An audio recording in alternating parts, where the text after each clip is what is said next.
In this video I'll be showing my easy 3-step method to earn 1.65 million credits an hour. Stay tuned, this one's a bit special.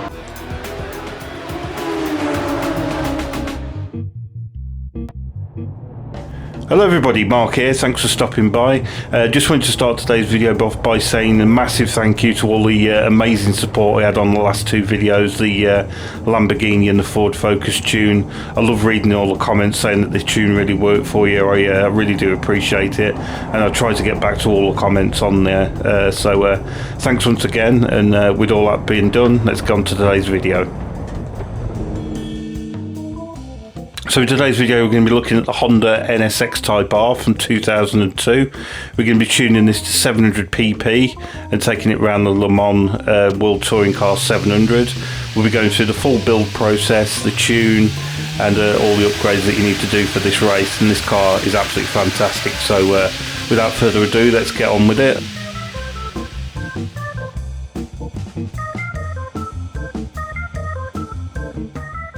So as with most of my builds, I try and make these cars as accessible as I can, so this is a vehicle that's always available from Brand Central. Just head to Asia Pacific, Japan and Honda, and you want the NSX Type R 2002. At the time of making this video, it's also available in the used car dealership, so you can snap that up for a bit of a cheaper price. So the first modification you want to do is a wide body and the engine swap, and the engine swap in question is from the Group 2 NSX. It's a 2-litre turbo engine, one that makes actual sense for a change. Heading over to the tuning shop, and you want to install weight reduction 1 and 2. Ignore some of the ones that are purchased on here, you don't need them for this build. You want the ballast, you want a fully customised computer, don't need the turbo, ignore that. We want fully customised LSD, weight reduction stage 3. You need the racing silencer, racing brake discs and pads, fully customised suspension, racing clutch and flywheel, fully customised transmission, racing hard tyres.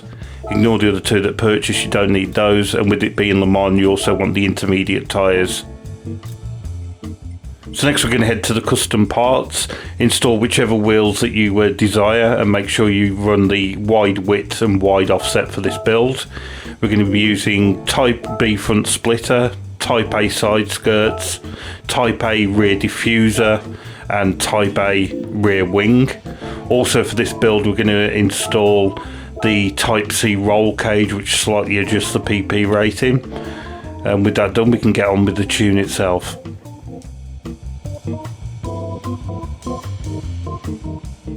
So the tune itself I've kept relatively simple. It's a mid-mounted rear-wheel drive car, so it's all about the balance, and this works an absolute treat, but we'll get into that a bit later. Now it might seem a bit strange adding all that weight reduction and then adding all that ballast, but it's simply just to get the power figures where you need it.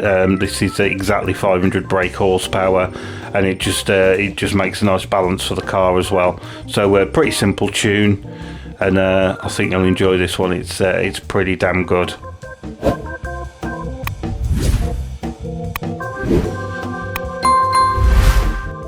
So for the race we're going to head to World Circuits Europe, and we want the World Touring Car 700 at Le Mans.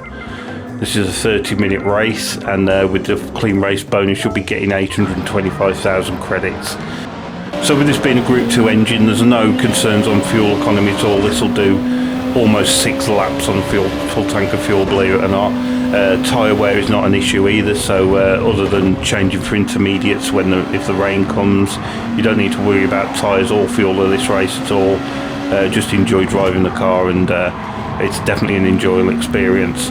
Quite often in this game some of the engine swaps can just be way too overpowered for the chassis and just ruin the car, but it's not the case with this at all. It just handles brilliantly, and the engine swap seems to really suit it. This car will top out over 200 miles an hour down the main straight, but this car is just all about the handling. It's just absolutely fantastic. The balance is perfect. You can just push pretty much the whole race. You haven't got to concern yourself about the tyre wear, and it just seems to be just pretty much no effort. It doesn't oversteer too much. The brakes are fantastic. I just can't praise this car enough. It's absolutely brilliant.